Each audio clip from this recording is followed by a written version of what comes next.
This program has been made possible in part by the following sponsors. The Trial Lawyers Association of BC.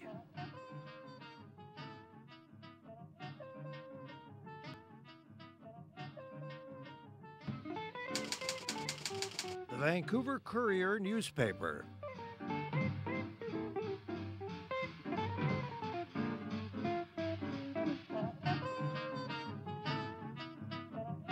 My new book about addictions, All the Way Home, Building Recovery That Works.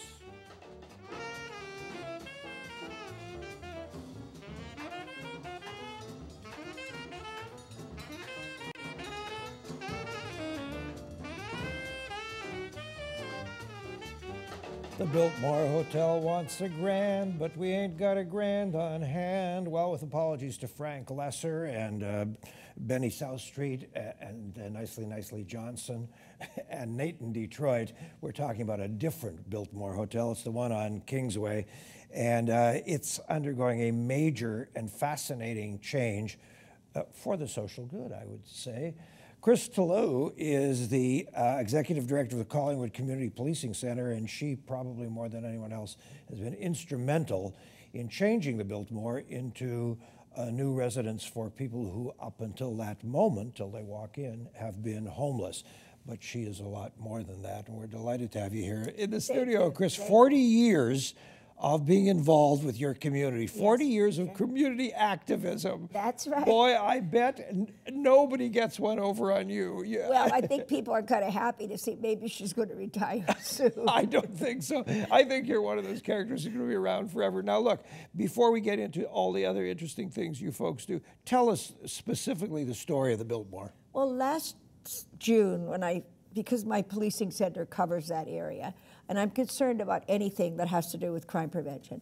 When we heard about the Biltmore going into the, having 95 homeless people, our concern was, what was the management of the building? What was going to be managed? Because you can have any building you want, and if it's poorly managed, it's trouble. It's a nightmare. What it's going to be? So I joined the people that I knew, the BIA and the Neighborhood House and agencies, BC Housing that I work with, and everybody I worked with in the VPD, and called them together and said, over the summer, what's going on?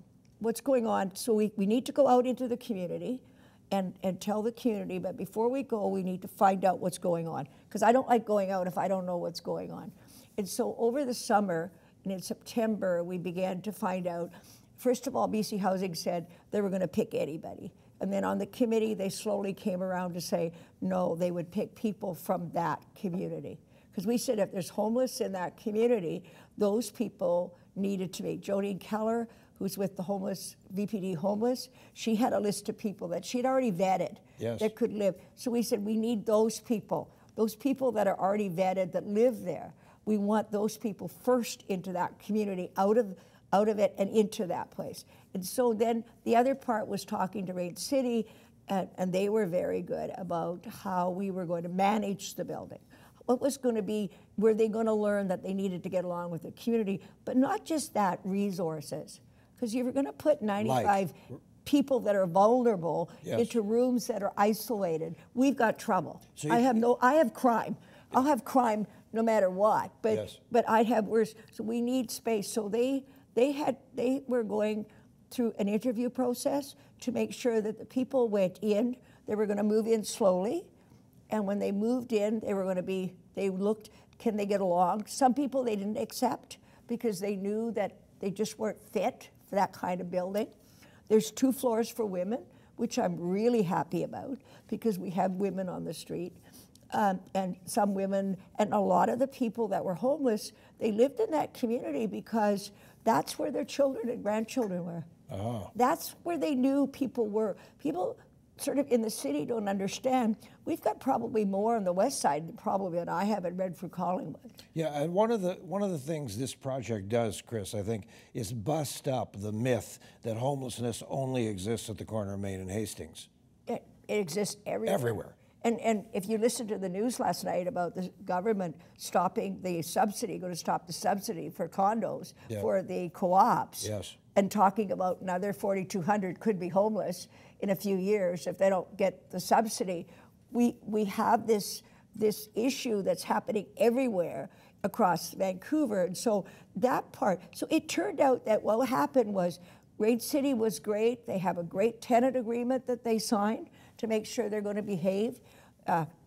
BC Housing said, yes, we'll take people from the community. So we said, okay, then let's go take all of that out and we'll take the terms of reference, we'll take everything, go out into the community and say, okay, here, you tell us what kinds of things. We knew there was opposition, we knew people were upset, we knew people didn't like the idea that the city hadn't gone out soon enough to talk to them.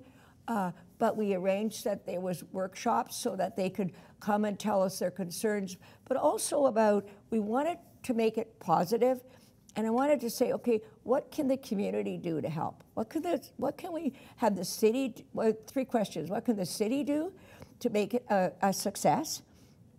I wanted it to be a model. The city of Vancouver has been, at least publicly, the flag bearer in the fight against homelessness. They're practically every week they're talking publicly about homelessness.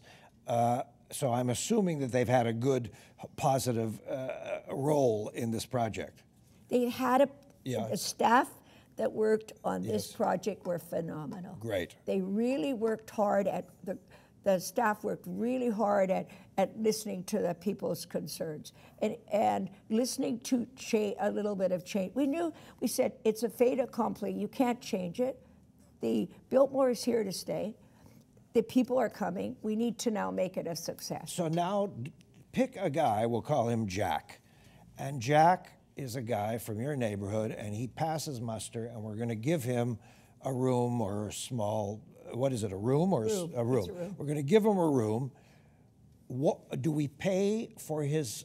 If we do, who pays for his stay there? He gets his $375. Okay. From the welfare. And that pays for his stay. That pays for his stay. Okay. Is that all? As far as I know, Yeah. there is a payment. They're not in there.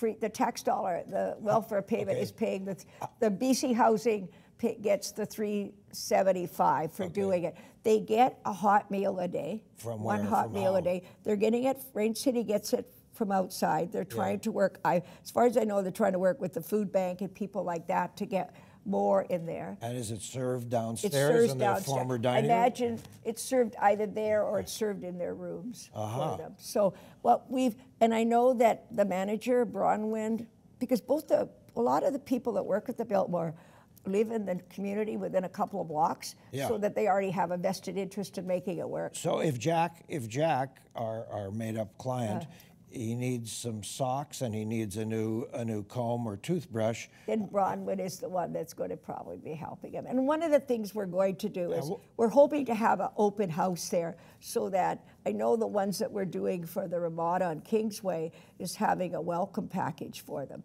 so that you have a welcome package that could be the socks and whatever you have. What they're trying to do there is give them that step up so that they can move into permanent housing.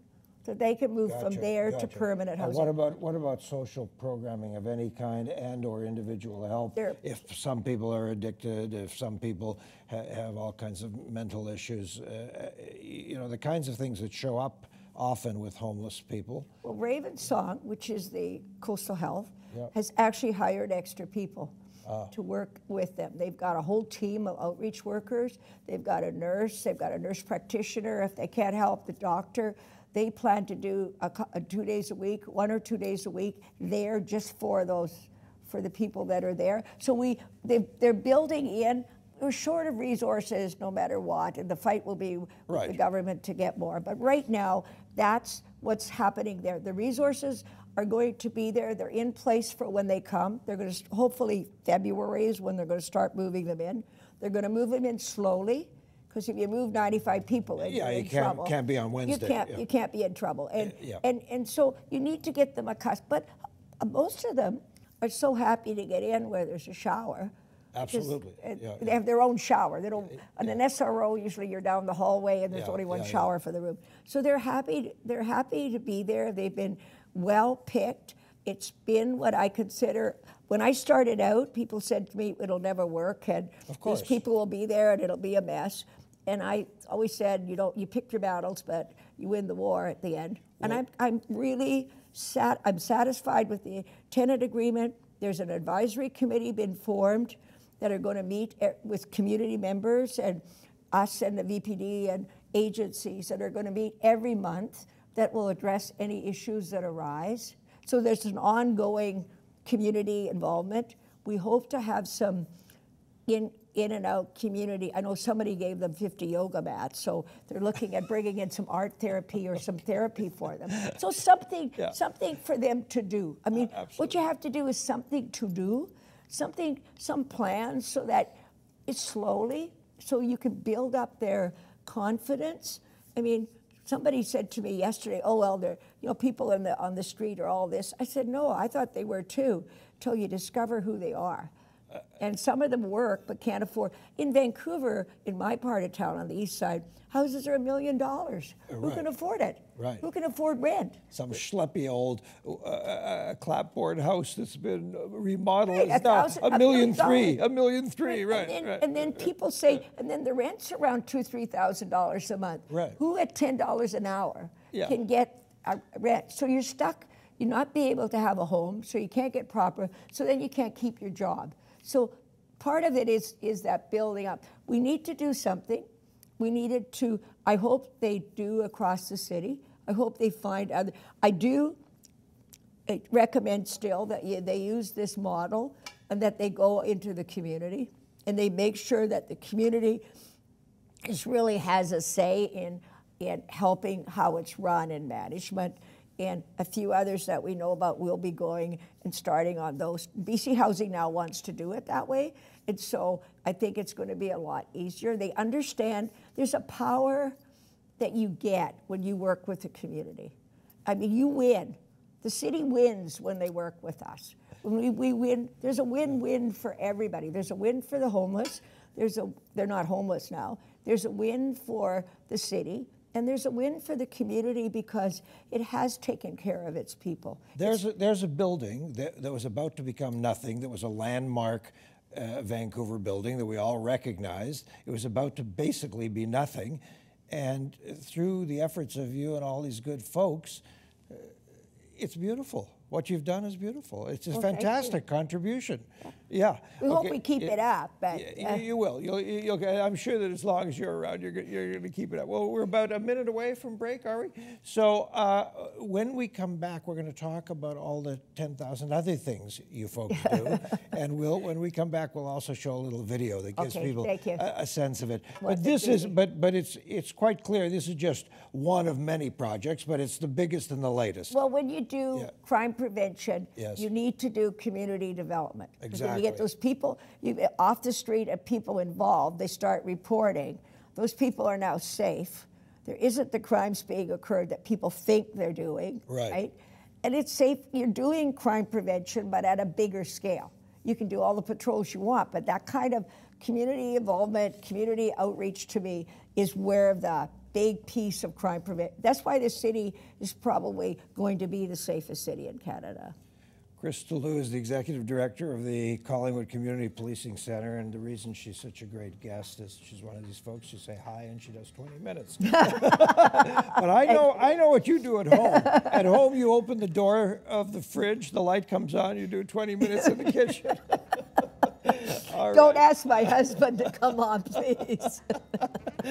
I couldn't handle the two of you at once. All right, quick break. When we come back, let's have a closer look at this Collingwood Community Policing Centre. It's one of several around town. They do very quiet, modestly. They do beautiful work. Our chance very quickly for you to say hi. Send us an email to davidberner.com, and the opportunity for the lovely folks who sponsor this program to say hello here on Shaw Community Television, Cable 4. Back in just a minute. This program has been made possible in part by the following sponsors. The Trial Lawyers Association of BC.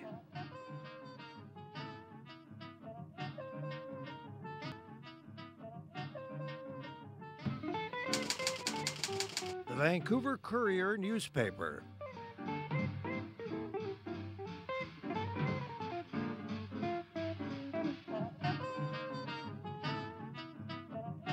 My new book about addictions, All the Way Home, Building Recovery That Works.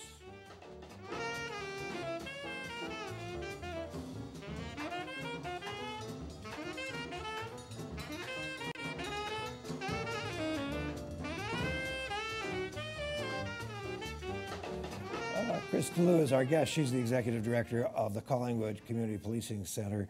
And we almost missed our call back because we can't stop talking, both of us. It's quite fun to meet you, Chris. I've heard about you for so many years.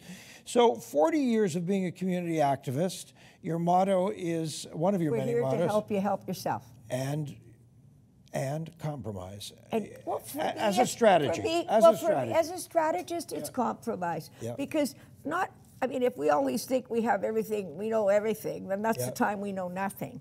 I always say to people, if you don't know what you're talking about, keep your mouth shut. Because at least you need to learn about it first. Well, we're gonna keep our mouth shut for 90 seconds, and we're going to give people a little taste of the kinds of many things that go on at a place like Collingwood Community Centre. Just have a look at this. It's good stuff.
It's really beautiful stuff, Chris. Oh, thank you. When I worked for Langara College in recent years, I created a program of volunteerism, and one of the many places that our kids, our Langara students, volunteered was the centre on Victoria Drive. The South Van. Yeah, right near 41st, as I recall. Yeah. And the Kerrisdale, Marple, Oakridge version. Right, yeah. And they love, the volunteers almost beat each other up to get to work with the community policing centers. They just love the work. And it's a beautiful thing to see, especially young people, but people of any age, volunteering and getting involved. I love in that video, you see, folks who are in their early 20s or late teens working with little kids, and it's a great thing. Well, the newer programs now are for seniors. Yes. We've had some programs for All About Me, which is a program that we take them out. You can teach people how to protect, getting them out of their houses, but you can teach them about safety, but you need to get them on the street to talk to them. Yes. And out of them, our police officer, Heather Brown, does a thing on scooter rodeos. So to teach them to ride the scooters, we hear horror stories of people getting hurt on scooters. Yes, so yes. we started the program, and in fact, we're going to Victoria in February to talk to some members in the transportation who want to now talk about scooters. It's a fun way to teach people safety on scooters. Because they get into that. Which people on scooters? Seniors? Well, seniors on scooters. Because if you ever been in a store, you know that they come barreling around the corner and practically knock you over. Yes. Because they see it, between the rabbit and the hare, the tortoise, they get on that rabbit and they go as fast as they can. And for a lot of people a lot of ethnic community, it's our in with them because they come out, they're happy, they laugh, and then you can start talking to them about crime prevention and being safe and how to be safe and get them out to be talking to other people. So it's another way of getting people involved, but it's also a safety way to teach them. And transit has been excellent because we discovered half the scooters that are sold can't go on a bus because they can't get on. So we need to teach them how to get on the bus, how to get off the bus. All of the safety features for all of us. And again, Vancouver is unique in the world.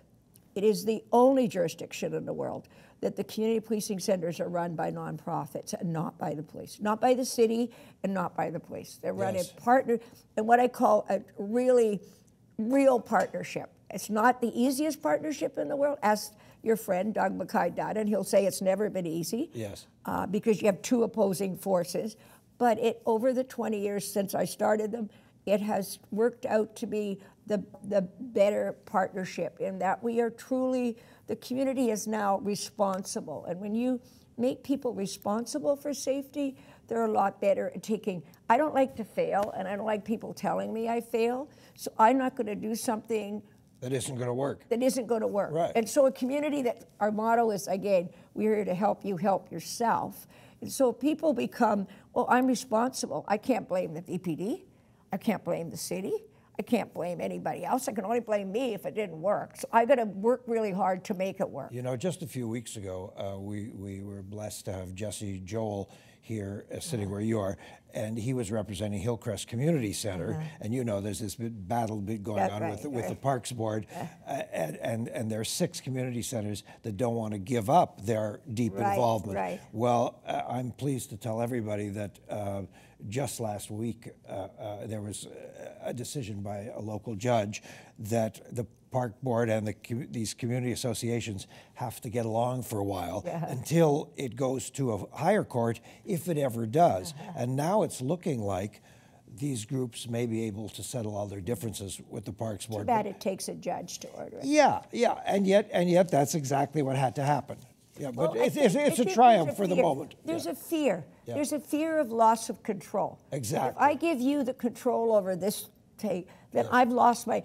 Somehow we're afraid that I don't know what power is, but what they fear that if I give you the power, you're going to do something bad. You're going to go mad. Yeah, and so we don't. But when we start doing it, and I will give Jim Chu has been Ray Canuel, bless his soul, started this thing and believed in it. But the police chief since some better, some more. But we have worked out partnership now that it's become more professional for us, but it also is that we as a nonprofit can do things like bike rodeos. We can go out in so many people come to this country that the police are the bad guys in their country. Yes, of so course. they come here and they don't want to see a policeman. So quite often our police officer isn't in uniform when they're going to talk to someone. So they need to trust somebody. So if they trust me, then they'll tell me things that they won't tell a policeman, and I can turn it over and tell them. We can teach them that, hey, it worked, and then the next time they'll call. So that's basically what community, in Vancouver, that's why we get delegations from China coming here all the time wondering, haven't yet figured out they have to let control go, but they're learning a little bit about that we have the same, we're partners. They come in and they look at us, even the French delegation, you actually are partners? You actually get along with each other? Like you don't who orders who? And we go, nobody orders either one, because I don't get ordered very well, and my partners don't get ordered very well. Chris, so you get along. We've got 2 minutes left. You've been tilting at windmills for the better part of 40 years now, and obviously sort of having a lot of fun. What keeps you going? What is it? What drives you? Why are you so passionate about these things? You know why? Because this one, when I first started out, I wasn't sure, but this one, I see changes, and when I see someone who's really depressed and upset and comes out of it and is wanting to commit suicide and talks, and people who are not well, and then 3 or 4 months later, I see them and they go, thank you. You know, and that people are changing in the city, and I don't know. It just feels good to be a little part of a change to make the city a better place. I don't know what makes me tick because I haven't figured it out and nobody has yet. Yeah, but you're not a little part, you're a big part. But you have a team there down at your center? Yeah, we have two. We have two neighborhood police officers, one that works the Mount Pleasant, this Biltmore area, and one works, my area covers Broadway to the Fraser River, boundary to Elliott, and everything of Mount Pleasant to Ontario. So it's a huge area. I was about to, that is huge. But we have. Are you going to be involved in this new thing we read about in the paper this morning about Grandview Woodlands, the whole business about creating, Andrea Reimer, the city councilor, says they want to create a citizen sort of advisory board. You know, they're in another district.